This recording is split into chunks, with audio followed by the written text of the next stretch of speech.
Salut et bienvenue dans My House, votre magazine TV consacré à l'univers de l'habitat, dont voici le sommaire.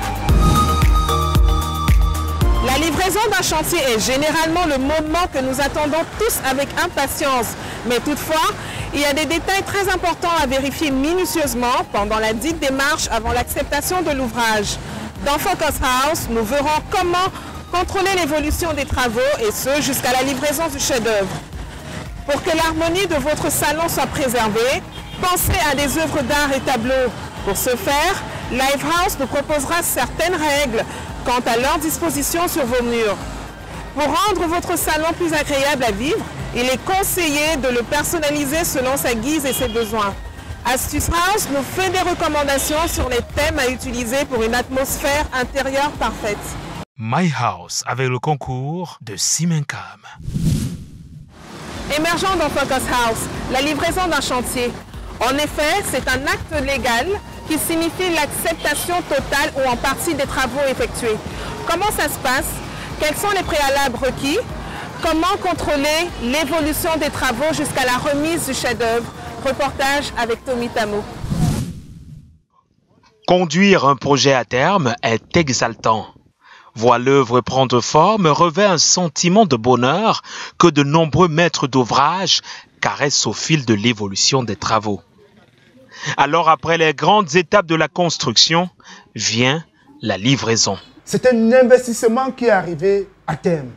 Vous avez pris des gros millions, vous avez mis en jeu, confié entre les mains de certaines personnes, d'une entreprise, et vous avez votre résultat à la fin. C'est comme la naissance d'un bébé. Eh bien, la réception de l'ouvrage chez les particuliers dans notre contexte actuel semble ne pas être prise au sérieux. Bon, mais il y a certains clients qui préfèrent appeler ça présentation de la maison. Et lorsqu'ils présentent même la maison, parfois même l'ingénieur ou l'architecte n'est pas là. Ils font leur présentation de la maison à leurs amis, leurs familles et autres. Et ça, c'est connotation de fait. Mais est-ce que celui-là qui a conduit votre investissement à terme, lui aussi, est satisfait? Un instant mémorable, très souvent noyé par l'euphorie, alors qu'en réalité, il s'inscrit comme la phase importante de la fin des travaux. Mais cette phase requiert un préalable, des préliminaires inéluctables que nous avons tenté de démêler pour mieux cerner l'étape de la réception de votre chantier.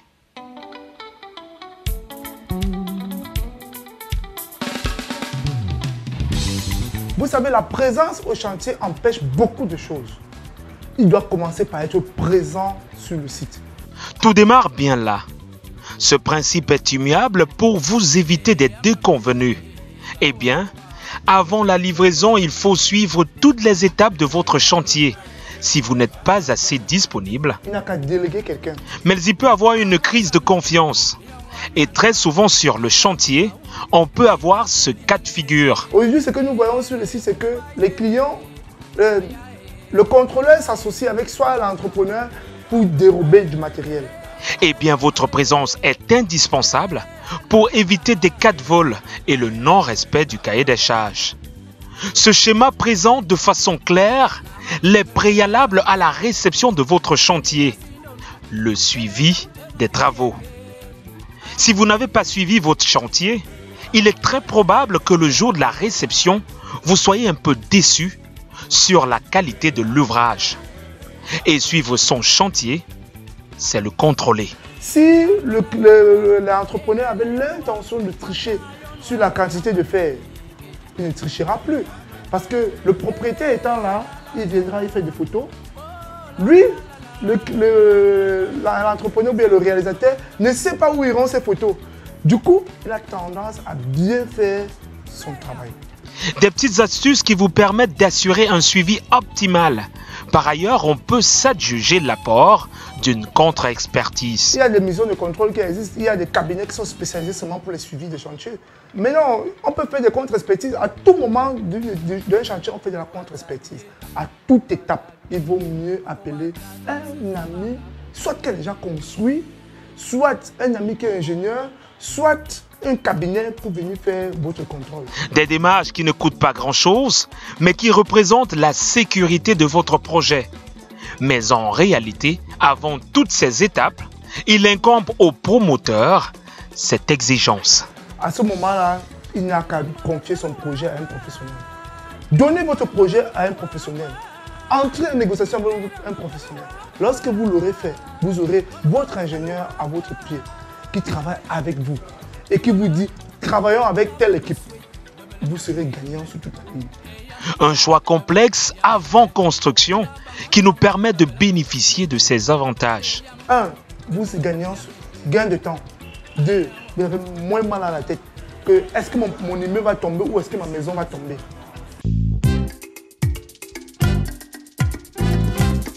Le premier contrôle du chantier démarre au niveau de l'implantation de vos travaux. Soyez là à l'implantation. L'implantation, c'est ça qui donne la dimension réelle de votre maison, qui délimite le voisinage.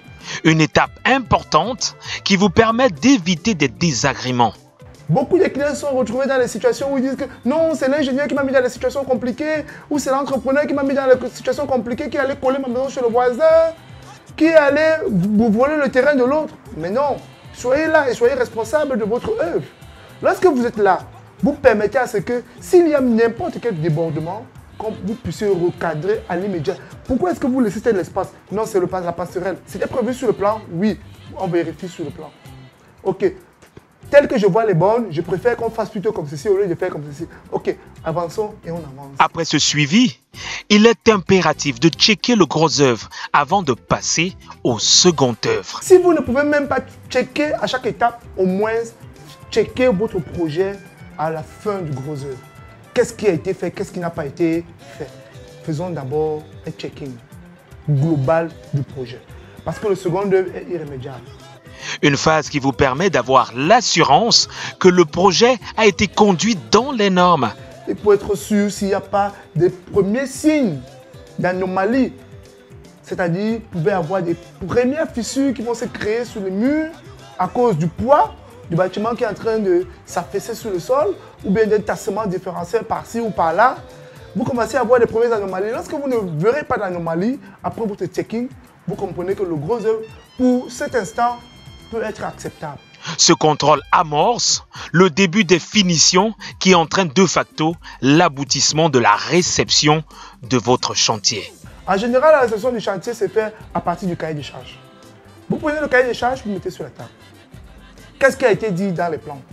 Ok, fondation, on avait validé la fondation. On sort le cahier de chantier, validation de la fondation. Ainsi de suite, étape par étape, étape par étape, étape par étape. On revient sur le second œuvre. J'avais demandé que les fenêtres soient comme ça. Ok, c'est comme ça. Ainsi de suite, ainsi de suite. C'est la raison pour laquelle il est recommandé aux promoteurs d'assigner toutes ses volontés dans un cahier des charges. Les clients doivent tout faire pour avoir un cahier des charges pour leur étude. Les clients qui jonglent là, à la fin, ça vous rattrape. Parce qu'à la fin, vous dites, j'avais dit que je voulais, il vous dit non, c'était pas ça. Vous avez, c'est pas dans le cahier des charges et vous avez perdu. Il n'a qu'à vous demander, dites-moi, la fenêtre, si c'était quelle dimension? Vous allez lui dire, sur le plan, c'est 120 par 100. Il va vous dire, ok, mesurez, je vois. Vous prenez le mètre, vous tendez, vous lui montrez effectivement le 120, vous lui montrez le 110. Et vous tenez compte que bon, vous avez des enduits, vous avez des tableaux à faire sur les enduits. Vous lui présentez tout ça. Ok, j'ai laissé tel centimètre parce qu'il y a encore un crépissage ou bien encore des tableaux à faire. En somme, suivre son chantier étape par étape vous garantit une réception optimale de votre domicile. Plus qu'un cimentier ordinaire, Cimencom se présente aujourd'hui comme un apporteur de solutions dans le domaine de la construction grâce à ses innovations, notamment Sabito Construction. Découvrez Sabito Construction, une application qui vous explique tout sur la construction, notamment des conseils sur l'acquisition d'un terrain, un calculateur intégré pour une meilleure évaluation de votre cahier des charges, une documentation prérequise telle qu'un permis de bâtir, des recommandations diverses sur le matériel et le ciment à choisir en fonction des étapes de votre chantier. Trouvez toutes les réponses à vos questions en téléchargeant l'application Sabito Construction sur Apple Store, Play Store ou alors visitez notre site web www.cimencom.com.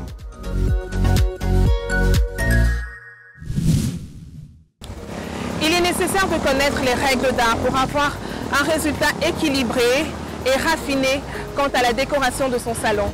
Comment disposer les œuvres d'art et les tableaux dans notre salle de séjour, c'est avoir dans cet élément de Lifehouse.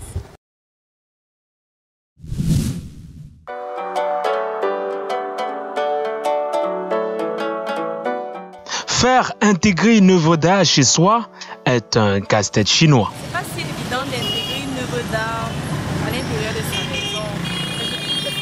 Mais le principe dans une déco qui fait intervenir les œuvres d'art, c'est bien celui-ci. L'essentiel à la base, c'est d'éviter d'encombrer et de surcharger.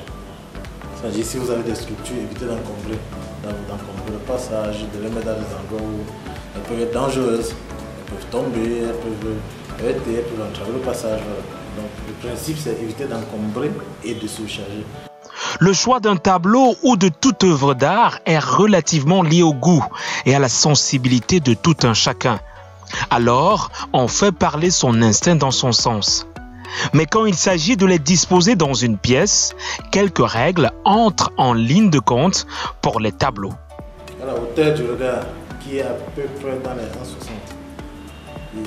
Quand on dit hauteur du regard, attention, il s'agit du milieu de la pièce, pas du dessus ni du dessous, mais du milieu de la pièce. Si votre tableau fait 1 mètre de haut, il faudrait que la moitié de votre tableau soit 1,60 à peu près.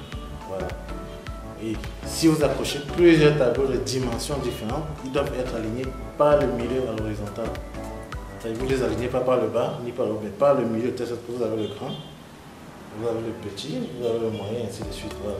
Vous pouvez par ailleurs envisager de mélanger les genres tout en mixant les œuvres avec harmonie. La diversité donne un coup de charme. Mais par ailleurs, la hauteur et la taille du tableau doivent être proportionnelles à celle de votre pièce. Il y en a qui mettent de très grands tableaux dans de très petites pièces. Ça, c'est éviter les extrêmes, les gros cadres dans de petites pièces ou sur de petites murs et des petits cadres sur de grands murs. Si vous avez plusieurs petits cadres, vous pouvez faire une amalgame dans votre disposition. L'idéal serait d'avoir une logique dans la disposition des œuvres, mais la subtilité est de mise dans ce sens.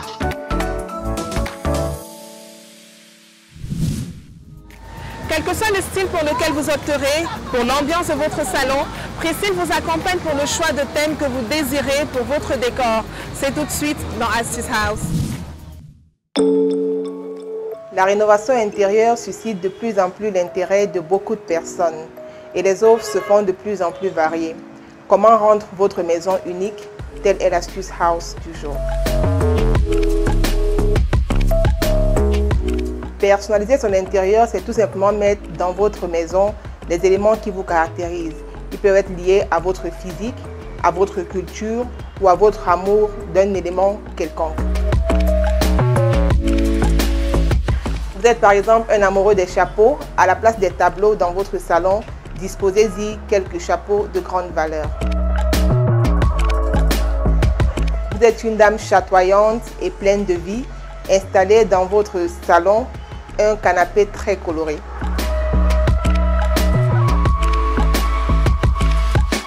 Vous êtes un amoureux de voyage, troquez votre meuble TV avec une malle en bois. Passionné de tradition, vous pouvez changer votre rideau avec le tissu de votre ethnie préférée.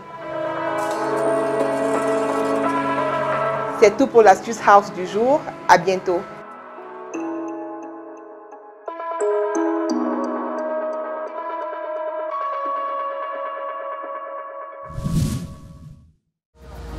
My House, stop et fin. À la prochaine édition pour de nouvelles informations sur l'univers de l'habitat. My House avec le concours de Simenka.